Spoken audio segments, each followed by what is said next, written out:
Hello friends, मैं आपका स्वागत करता हूं होम ट्यूशन चैनल पे। दोस्तों, सरकार की तरफ से युवाओं को दिया जाने वाला एक और जुमला जिसका नाम है NRA। जी हां दोस्तों, नेशनल रिक्रूटमेंट एजेंसी एक प्रकार से सरकार का लॉलीपॉप ही है। इसमें क्या खामियां रहेंगी, क्या इसके जो अफेक्ट हैं पढ़ने वाले हैं हमारे भविष्य पर, युवाओं के भविष्य पर, उनके बारे में यहाँ पे हम चर्चा करने वाले हैं। तो मैं सबसे पहले यही कहना चाहूंगा कि आपकी कुछ भी राय है किसी भी प्रकार की, चाहे वो नेगेटिव है चाहे पॉजिटिव है, इस वीडियो को अंत तक देखने के बाद ही अपने जो सजेशन है, अपने जो कमेंट्स हैं, वो आपको करने चाहिए दोस्तों। ठीक है, वीडियो की शुरुआत में वीडियो के थंबनेल को देखकर ही आपको अपने विचार हैं वो जज नहीं कर लेने चाहिए। इसलिए मैं आग्रह करना चाहूंगा कि वीडियो को आप अंत तक देखें और वीडियो अगर पसंद आती है तो वीडियो को लाइक भी करें, और अगर चैनल को सब्सक्राइब नहीं किया है तो चैनल को सब्सक्राइब करें, बेल आइकन को प्रेस करें। दोस्तों चलिए स्टार्ट करते हैं नेशनल रिक्रूटमेंट एजेंसी के बारे में। जी हां दोस्तों, भारत सरकार ने कल ही लगभग 1600 करोड़ रुपए की लागत से एक नई एजेंसी का गठन किया है जिसका नाम है NRA, नेशनल रिक्रूटमेंट एजेंसी। जी हां दोस्तों, एक ये एजेंसी होगी जो भारत की राष्ट्रीय स्तर पर ग्रुप बी और ग्रुप सी के जितने भी एग्जाम होते हैं उनका कॉमन एलिजिबिलिटी टेस्ट करवाया जाएगा दोस्तों। जी हां, और दोस्तों ये जो एजेंसी है, इसके जो प्रस्ताव हो उसमें कहा गया है कि 10वीं 12वीं और ग्रेजुएट लेवल पर तीनों स्तर पर अलग अलग कॉमन एलिजिबिलिटी टेस्ट होंगे, यानी CET करवाए जाएंगे दोस्तों। और ये CET प्रत्येक स्तर पर साल में 2 बार आयोजन करवाने का यहां पे प्रस्ताव है। जी हां दोस्तों, यानी 10वीं लेवल पर 2 बार, 12वीं लेवल पर 2 बार और ग्रेजुएशन लेवल पर 2 बार रहेगा दोस्तों। इसके अलावा एक जो अगला प्रस्ताव है इसी में, वो ये है कि जो आप मान लीजिए एक कैंडिडेट है, साल में 2 बार एग्जाम देता है, मान लीजिए CET के 2 एग्जाम में वो बैठता है, तो दोनों एग्जाम में जो स्कोर कार्ड हाई रहेगा वही उसका फाइनल स्कोर कार्ड माना जाएगा दोस्तों। और उसी स्कोर कार्ड के आधार पे, उसी के बेस पे अगले 3 साल में जितनी भी भर्ती आने वाली हैं उन सबके लिए फॉर्म अप्लाई कर सकता है अगर उसके लिए वो एलिजिबल होता है दोस्तों। अब यहां पे मैं सबसे पहले खामियों के बारे में बात करते हैं कि कैसे ये सरकार का एक जुमला है, बाकी कुछ भी नहीं है दोस्तों। आपको पता है कि बहुत सारी ऐसी वैकेंसी हैं जो पिछले 2-3 साल से आई हुई हैं लेकिन अब तक उनका रिटर्न एग्जाम भी नहीं हुआ है दोस्तों। जी हां, रेलवे NTPC की बात करें, ग्रुप डी की बात करें दोस्तों, इसके अलावा SSC GD की भर्ती चली हुई है, मेडिकल का कोई अभी आता पता नहीं है कब ये पूरी होगी दोस्तों। इसके अलावा SSC CGL 2015, 16, 17, 18 में कितना ड्रामा SSC ने किया है आप सभी उसको जानते हैं दोस्तों। और इसी साल SSC ने एक और नया ड्रामा खड़ा किया, UFO। जी हां दोस्तों, और बहुत सारे युवाओं को 0 नंबर ही दे दिया दोस्तों। यानी सरकार अपनी जो पुरानी नीतियां हैं उनको चेंज कर कर उन संस्थाओं में परिवर्तन लाकर उनको इंप्रूवमेंट करना ही नहीं चाहती, बल्कि एक नया जुमला हमारे पास लाकर खड़ा कर दिया है हमारे सामने, NRA। दोस्तों ये कैसे जुमला हो सकता है, मैं यहां पे थोड़ा सा लॉजिक के आधार पर बात करना चाहूंगा। उम्मीद है आप इस वीडियो को ध्यान से देख रहे होंगे दोस्तों। सबसे पहले बात करें दोस्तों, सरकार की तरफ से कहा गया है कि हर साल लगभग 1,25,000 वैकेंसियां सरकार की तरफ से निकाली जाती हैं और इन सभी वैकेंसीज के लिए लगभग 2.5 करोड़ फॉर्म है वो अप्लाई होते हैं दोस्तों। आपको पता है SSC अकेली एक ऐसी संस्था है जो 10 एग्जाम साल में कंडक्ट करवाती है। जी हां दोस्तों, पहले SSC के बारे में बात करें तो SSC CGL, CPO, CHSL, MTS, GD, general duty, Hindi translator, stenographer, section officer, junior engineer और दिल्ली पुलिस। जी हां दोस्तों, कुल मिलाकर 10 अकेले एग्जाम SSC कंडक्ट करवाती है, जिनमें विभिन्न एग्जाम में केवल एक ही स्तर होता है, बहुत सारे एग्जाम में डबल या ट्रिपल स्तर पर भी एग्जाम कंडक्ट करवाया जाता है दोस्तों। इसके बाद बात करें दोस्तों रेलवे की, तो railway NTPC, group D, ALP, TC, ticket collector, MTS और मेडिकल स्टाफ के ऊपर भर्ती करवाई जाती है रेलवे की तरफ से। ठीक है दोस्तों, इसके बाद बात करें दोस्तों IBPS, तो IBPS में PO प्रोबेशनरी ऑफिसर होता है, clerk, section officer SO, MTS और असिस्टेंट के तौर पर अलग अलग प्रकार से 5 प्रकार की वैकेंसियां IBPS मुख्य तौर पर आयोजित करवाता है दोस्तों। इस प्रकार देखा जाए, अगर हम SSC, रेलवे और IBPS को ही कंबाइन करते हैं तो यहां पे लगभग 21 से 22 प्रकार के एग्जाम इन तीनों संस्थाओं द्वारा करवाए जाते हैं दोस्तों। लेकिन सबसे बड़ा सवाल यही है कि आपको पता है कि रेलवे NTPC की जो पिछली भर्ती हुई निकली है, जिसमें 35,499 के आसपास पद हैं, उसके लिए कम से कम 1 करोड़ से ऊपर फॉर्म आए हुए हैं दोस्तों। वहीं बात करें ग्रुप डी की, तो वहां पे 1.5 करोड़ से ऊपर फॉर्म अप्लाई हुए दोस्तों। एसएससी सीजीएल लगभग 40 लाख फॉर्म अप्लाई होते हैं, सीपीओ में बात करें 20 लाख फॉर्म अप्लाई होते हैं, सीएचएसएल की बात करें तो लगभग 30 से 32 लाख एस्पिरेंट इस फॉर्म को अप्लाई करते हैं दोस्तों। अब सबसे बड़ा सवाल यही है दोस्तों, जो सरकार की तरफ से कहा गया है कि हर साल 2.5 करोड़ युवा इस एग्जाम को देंगे सीईटी को, क्योंकि हर साल 1,25,000 वैकेंसियां निकाले जाती हैं सरकार की तरफ से। तो दोस्तों मैं यहां पे सवाल यह करना चाहता हूं कि जो रेलवे एनटीपीसी की भर्ती आई हुई है, जिसको लगभग 2 साल का समय हो जाएगा दोस्तों, जिसमें लगभग 1 करोड़ से ऊपर ही फॉर्म अप्लाई हुए हैं, अब तक वो भर्ती कंप्लीट नहीं हो पाई है, सिंगल भर्ती कंप्लीट नहीं हो पाई है। तो सीईटी जो कि प्रत्येक स्तर पर 2 बार आयोजित करवाने का यहां पे प्रस्ताव है, 10वीं लेवल पर 2 बार, 12वीं लेवल पर 2 बार और बीए लेवल पर 2 बार, क्या ऐसा पॉसिबल हो पाएगा कि हर स्तर में, क्योंकि आपको पता है आईबीपीएस, एसएससी, रेलवे, जब तीनों को कंबाइन कर दिया जाएगा तो नंबर ऑफ कैंडिडेट्स जो अप्लाई करेंगे उनकी संख्या भी जाहिर सी बात है 1 करोड़ से ऊपर ही रहेगी दोस्तों। तो साल में ऐसे 6 एग्जाम जिनमें हर एग्जाम में 1 करोड़ से ऊपर अभ्यर्थी बैठने वाले हैं, क्या कंडक्ट करवाना पॉसिबल है? बिल्कुल नहीं है दोस्तों। तो ये पहला जुमला है सरकार की तरफ से, क्योंकि सरकार जो पिछली भर्तियां हैं उनके एग्जाम कंडक्ट करवाने में ही अभी विफल है। तो क्या गारंटी है कि आगे जो एग्जाम होंगे हर साल क्या 6 करोड़ युवाओं का एग्जाम कंडक्ट करवाना पॉसिबल है? बिल्कुल नहीं है दोस्तों। बात करें नंबर 2, तो यहां पे कहा गया है कि दोस्तों जो से कोई ग्रेजुएट लेवल का कैंडिडेट है तो वो 10वीं, 12वीं और ग्रेजुएट तीनों ही लेवल पर एग्जाम दे सकता है, यानी सीईटी तीनों लेवल पर वो एग्जाम दे सकता है। लेकिन यहां पे एक और कंडीशन है कि ऐसा कैंडिडेट जो ग्रेजुएट पास है वो साल में केवल 3 ही सीईटी दे पाएगा दोस्तों। यानी 10वीं लेवल, 12वीं लेवल और ग्रेजुएट लेवल पर हम देखें तो लगभग 6 एग्जाम साल के कंडक्ट होने हैं, 10वीं लेवल पर 2, 12वीं पर 2, ग्रेजुएट लेवल पर 2, यानी लगभग 6 एग्जाम साल में कंडक्ट करवाए जाने हैं सीईटी अलग अलग स्तर पर दोस्तों। अगर कोई ग्रेजुएट है तो इसका मतलब वो यहां पे कंडीशन है कि साल में 3 ही एग्जाम दे सकता है दोस्तों। जबकि दोस्तों अगर कोई ग्रेजुएट लेवल है, ग्रेजुएट पास अभ्यर्थी है, तो वो SSC CGL, CPO, CHSL, MTS, Hindi translator, stenographer, इन सभी का अलग अलग प्री एग्जाम में बैठ सकता है दोस्तों। इसके अलावा ग्रेजुएट है तो NTPC, group D, ALP, TC, medical और पीओ क्लर्क आईबीपीएस में, यानी अलग अलग स्तर पर देखें तो लगभग 16 से 17 बार उसको मौका मिलता है अपना स्कोर सुधारने का दोस्तों। लेकिन इस एजेंसी के तहत एक ग्रेजुएट अभ्यर्थी को केवल 3 चांस मिलेंगे अपना प्री लेवल का एग्जाम जो स्कोर है उसको इंप्रूवमेंट करने के लिए। तो दोस्तों यहां पे सबसे बड़ा जो कमी है वो यही है कि युवाओं को जो नंबर ऑफ अटेम्प्ट्स है उनके तो कोई लिमिट नहीं है, लेकिन साल में 3 बार ही वो बैठ सकेगा। जबकि आपको पता है कि साल में एसएससी ही लगभग 6 से 7 एग्जाम प्री लेवल पर कंडक्ट करवाती है, यानी आपको 6 से 7 बार चांस मिलता है अलग अलग भर्तियों में अलग अलग आप अप्लाई करके number of chance to be selection आप बढ़ा सकते थे। लेकिन यहां पे आपको केवल 3 चांस मिलेंगे एक साल में अपना स्कोर इंप्रूवमेंट करने के लिए दोस्तों। ठीक है दोस्तों, तो ये एक जुमला ही है, बाकी कुछ नहीं है। एक बात बताइए, हर महीने हर साल में लगभग 7 से 8 एग्जाम एसएससी कंडक्ट करवाती है, जो कि एक ग्रेजुएट पास अभ्यर्थी उसको अप्लाई कर सकता है।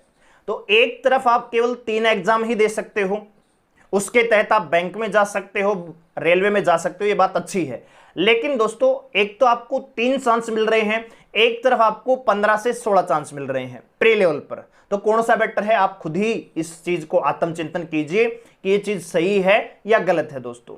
दूसरा, यहां पे दोस्तों नंबर ऑफ कैंडिडेट्स की बात करें तो आपको पता है, जाहिर सी बात है कि नंबर ऑफ कैंडिडेट यहां पे बहुत ज्यादा संख्या में अप्लाई करने वाले हैं, क्योंकि आपको पता है आईबीपीएस, रेलवे, एसएससी जब तीनों को कंबाइन कर दिया जाएगा तो तीनों के अलग अलग अभ्यर्थी होते हैं। ठीक है, तो लगभग 1.5 करोड़ से ऊपर अभ्यर्थियों का आयोजन हर साल में 6 बार करवाना कहीं तक भी पॉसिबल नहीं है दोस्तों। इसके बाद दोस्तों सवाल खड़ा होता है नंबर ऑफ अटेम्प्ट्स पर। एक अभ्यर्थी साल में मैक्सिमम 3 ही अटेम्प्ट दे सकता है, और दूसरा अगर कोई 10वीं पास अभ्यर्थी है तो वो तो मात्र 2 ही अटेम्प्ट दे सकता है, क्योंकि वो ग्रेजुएट लेवल में नहीं बैठ पाएगा, वो बीए लेवल में नहीं बैठ पाएगा। ठीक है दोस्तों, तो उसके लिए केवल 2 चांस हैं, तो नंबर ऑफ अटेम्प्ट्स उसके कम हुए कि नहीं हुए, तो चांस भी उसके सिलेक्शन के यहां पे क्या हो जाते हैं, कम हो जाते हैं। क्योंकि बाय द वे आपके अगर 2 चांस में स्कोर खराब रहा तो आपको अगले 1 साल के लिए इंतजार करना पड़ेगा। और जहां तक बात करें पिछली भर्तियों के ही एग्जाम कंडक्ट नहीं हुए हैं, जिनके लिए ऑलरेडी फॉर्म अप्लाई हो चुके हैं, ऑलरेडी हमने सरकार को पैसा दे दिया है, 2 साल में 1 एग्जाम कंडक्ट नहीं हो पा रहा है, तो 1 साल में 2 एग्जाम कंडक्ट करवाना खांडे की खीर है दोस्तों, बहुत ही टेढ़ी खीर है। तो ये एक जुमला है। इसके बाद बात करें दोस्तों, अगला जो फैक्टर है जो इस बात को जुमला साबित करता है वो ये है कि एज क्राइटेरिया। जी हां दोस्तों, जहां तक बात करें रेलवे की, तो रेलवे में अब आप 33 साल 34 साल तक अप्लाई कर सकते हो। एसएससी सीजीएल में 32 साल 33 साल, कुछ ऐसी पोस्ट है जिसमें 28 साल 30 साल, और जो जहां तक बात करें फिजिकल लेवल की जो पोस्ट आती है उसमें 25 साल तक आप अप्लाई कर सकते हो। वहीं बैंकिंग की बात करें तो लगभग 40 साल 42 साल तक भी आप अप्लाई कर सकते हो विभिन्न वैकेंसीज में। तो यहां पे जो सवाल है वो ये है कि एज क्राइटेरिया क्या रखा जाएगा, क्योंकि एक ऐसा एज क्राइटेरिया मान लीजिए रखते हैं 18 से 30 साल, तो भाई सीपीओ एसएससी जेडीएन में तो 25 साल 23 साल रहता है। ठीक है, तो यहां पे एज को यहां पे कैलकुलेट करना बहुत ही मुश्किल काम है सरकार के लिए, क्योंकि अगर यहां पे ऐसा होता है एज बढ़ाकर रखी जाती है तो फिर लगातार एक कंपटीशन को कम नहीं किया जा सकता, और अगर नंबर ऑफ एज का क्राइटेरिया कम किया जाता है तो बहुत सारे युवाओं का भविष्य अंधकार में ही चला जाएगा। मान लीजिए एज रखी जाती है 18 से 25 साल, सीईटी प्री लेवल पर जो एग्जाम है उसकी जो एज क्राइटेरिया है वो मान लीजिए 18 से 25 साल रहती है, तो दोस्तों एक जर्नल कैंडिडेट है वो सीजीएल का एग्जाम नहीं दे पाएगा अगर वो 25 साल क्रॉस कर चुका है, जबकि वो सीजीएल का एग्जाम दे सकता है अगर एसएससी उसको कंडक्ट करवाती है। इसी प्रकार सीएचएसएल है, एमटीएस है, स्टेनोग्राफर है, आईबीपीएस पीओ है, कलरक है, एनटीपीसी है, ये सारे के सारे एग्जामों से वो वंचित हो जाएगा क्योंकि वो 25 साल क्रॉस कर चुका है। दोस्तों बात आ रही समझ में। और अगर सरकार एज को रखती है ज्यादा, 18 से मान लीजिए 32 साल रखती है सरकार, तो एसएससी जीडी, सीपीओ और जो फिजिकल लेवल के एग्जाम है जैसे रेलवे आरपीएफ का एग्जाम है, रेलवे प्रोटेक्शन फोर्स का एग्जाम है जिसमें फिजिकल आपसे डिमांड किया जाता है, तो ऐसे कैंडिडेट जो 32 साल तक अप्लाई करेंगे, क्या वो फिजिकल के लिए लायक रहेंगे? उस समय तक नहीं रहेंगे। तो इस सरकार के लिए बहुत ही टेढ़ा काम है एज क्राइटेरिया को फिक्स करना। दोस्तों इसके बाद आता है दोस्तों अगला जो कारण है वो है एग्जाम पैटर्न। जी हां दोस्तों, आपको पता है मैथ और रीजनिंग तो हर एग्जाम में आती है, लेकिन बहुत सारे ऐसे एग्जाम है या तो जिसमें 4th सेक्शन में मैथ रीजनिंग जीके तो आएगी, लेकिन बहुत सारे एग्जाम ऐसे हैं जिनमें या तो हिंदी आती है या फिर इंग्लिश आती है। ठीक है दोस्तों, वही बात करें दोस्तों बैंकिंग एग्जाम की, तो बैंकिंग एग्जाम में जो रीजनिंग का स्तर होता है वो बहुत ही टिपिकल लेवल का होता है। वही बात करें एसएससी एग्जाम की, तो वहां पे रीजनिंग का स्तर है बहुत ही मतलब इजी लेवल का रीजनिंग वहां पे पूछा जाता है, जबकि डिफिकल्ट लेवल का जो रीजनिंग है वो आईबीपीएस पीओ, एसबीआई पीओ, इस प्रकार आप देखेंगे तो आपको पता लगेगा रीजनिंग एक्चुअल में है क्या। दोस्तों तो यहां पे सबसे बड़ा जो सवाल है वो यही है कि एग्जाम पैटर्न को कैसे मिक्स किया जाए। ठीक है दोस्तों, 10वीं लेवल पर भी बात करें तो बहुत सारे ऐसे एग्जाम हैं जिनमें या तो हिंदी पूछी जाती है 4th सेक्शन में या फिर इंग्लिश पूछी जाती है या फिर बोथ रहते हैं, नहीं दोनों में आपको ऑब्जेक्टिव करना होता है। लेकिन बहुत सारे ऐसे भी एग्जाम होते हैं जिनमें 4th सेक्शन होता ही नहीं है, केवल 3 सेक्शन में ही एग्जाम कंडक्ट करवा लिया जाता है। दोस्तों ठीक है, तो यह भी एक बहुत बड़ा सवाल है कि एग्जाम पैटर्न क्या रहेगा और क्या उसका लेवल रहेगा। दोस्तों तो दोस्तों ये कुछ कारण हैं जो इस चीज को एक जुमला एक प्रकार से साबित करते हैं, क्योंकि सरकार अपना जो ध्यान है, युवाओं का ध्यान है, वो ऐसे मतलब कामों पर लेके जाना चाहती है कि युवा बेरोजगारी पर बात ही ना कर पाए, अलग विषय पर बात ही ना कर पाए। जी हाँ दोस्तों, अब आपके दिमाग में सीईटी ही चलता रहेगा, जबकि अगले 3 साल तक हाँ गठन तो कर दिया जाएगा, लेकिन इसमें बहुत सारे ऐसे खामियां हैं। अभी आईबीपीएस के जो ऑफिसर हैं, जो टॉप लेवल के जो सेक्रेटरी लेवल के अधिकारी हैं, रेलवे के जो अधिकारी हैं, एसएससी के जो अधिकारी हैं, उनको बुलाकर उनसे मंथन किया जाएगा कि कैसे इस एग्जाम को कंडक्ट करवाया भी जा सकता है कि नहीं करवाया जा सकता। दोस्तों ठीक है, तो अभी बहुत सारा काम यहां पे बाकी है, लेकिन युवाओं को नया नाम दे दिया सीईटी एनआरए, तो बहुत सारे युवा तो इसी चीज में पड़ जाएंगे कि जब सीईटी का एग्जाम होगा तभी मैं एग्जाम दूंगा दोस्तों, ठीक है। और दूसरा दोस्तों, रेलवे का प्राइवेटाइजेशन हो रहा है दोस्तों, निजीकरण किया जा रहा है, बहुत सारे एयरपोर्ट हैं वो बेचे जा रहे हैं, बहुत सारी सरकारी, बीएसएनएल तो ऑलरेडी बिक चुका है, ठीक है, एलआईसी को बेचने की तैयारी है। तो सरकार इन मुद्दों पर, रोजगार के मुद्दे पर कितनी वैकेंसियां निकाली गई हैं इस पर बात नहीं कर रही, एक अलग ही विषय आपके सामने रख दिया है कि भाई सीईटी हम करवाएंगे, और ये नया जुमला आपको दे दिया गया है ताकि युवा का ध्यान है वो फोकस अलग तरह पे आपको डाइवर्ट किया जा सके। जो मेन मुद्दे हैं उन पर सरकार बचना चाहती है। यही कारण है कि नया आपको सिस्टम मिलेगा, नई एजेंसी का गठन होगा, नए एग्जाम पैटर्न मिलेंगे, नए तरीके के सवाल आपको मिलेंगे। एक मान लीजिए 10+2 लेवल का विद्यार्थी है, वो CHSL का एग्जाम देता है, वही बच्चा जो 10+2 लेवल के कलरक के एग्जाम में बैठेगा, IBPS कलरक में, तो वहां पे रीजनिंग का स्तर अलग होता है, इंग्लिश भी थोड़ी सी टिपिकल लेवल की आती है, तो दोनों में फर्क है दोस्तों। और ये एक और यहां पे कदम है सरकार का बेरोजगारी की दर को बढ़ाने का। जी हां दोस्तों, तो दोस्तों अंत में मैं इतना ही करना चाहूंगा कि सरकार को जो पिछली जो खामियां हैं उसको ही इंप्रूवमेंट करना चाहिए। अभी ये टाइम नहीं है कि नई नई एजेंसी, क्योंकि आप यहां पे क्या कर रहे हो कि साल में एक लेवल पर 2 ही एग्जाम कोई बच्चा दे पा रहा है, जबकि अगर वैसे देखा जाए तो 10th लेवल का जो अभ्यर्थी है उसको साल में दोस्तों SSC MTS, SSC GD और IBPS में जो MTS के पद आते हैं, जिसमें कलरक और जो ट्रेडमैन की भर्ती आती है, इस प्रकार से लगभग 7 से 8 ऐसे एग्जाम हैं जिनमें 10th लेवल का अभ्यर्थी अलग अलग लेवल पर एग्जाम दे सकता है। लेकिन CET के तहत उसको साल में 2 बार ही मौका मिलेगा बैठने का, 2 बार ही वो अपना स्कोर सुधार सकता है। तो यहां पे जो भविष्य है उस बच्चे का कहीं ना कहीं खतरे में ही नजर आता है दोस्तों। तो यहां पे एक ये जुमला ही है, बाकी कुछ नहीं है। सरकार डाइवर्ट करना चाहती है हमारे फोकस को, ताकि जो मेन मुद्दे हैं, बेरोजगारी का मुद्दा है, अर्थव्यवस्था का मुद्दा है, ठीक है, बहुत सारी चीजें बेची, प्राइवेटाइजेशन सबसे बड़ा मुद्दा, रेलवे जो कि भारत का सबसे बड़ा नौकरी देने वाला विभाग है, उसको ही जब आप निजीकरण कर देंगे तो दोस्तों आपकी जो भर्तियां हैं वो ठेकेदार के तहत भर्ती होंगी दोस्तों। ये सरकार का जुमला नहीं तो और क्या है। एक तरफ रेलवे को निजीकरण किया जा रहा है, निजी हाथों में सौंपा जा रहा है, दूसरी तरफ सरकार कह रही है कि रेलवे SSC IBPS के हम कंबाइन एग्जाम कंडक्ट करवाएंगे CET के तौर पर। बहुत सारे एग्जाम, जो बहुत सारे बैंक है उनको आपस में मर्ज किया जा रहा है। सरकार के पास पैसा ही नहीं है उन बैंकों को चलाने के लिए, तो वैकेंसियां क्या खाक करवाएगी सरकार? क्या खाक एग्जाम करवाएगी? आप खुद सोचिए इस बात को दोस्तों, ठीक है।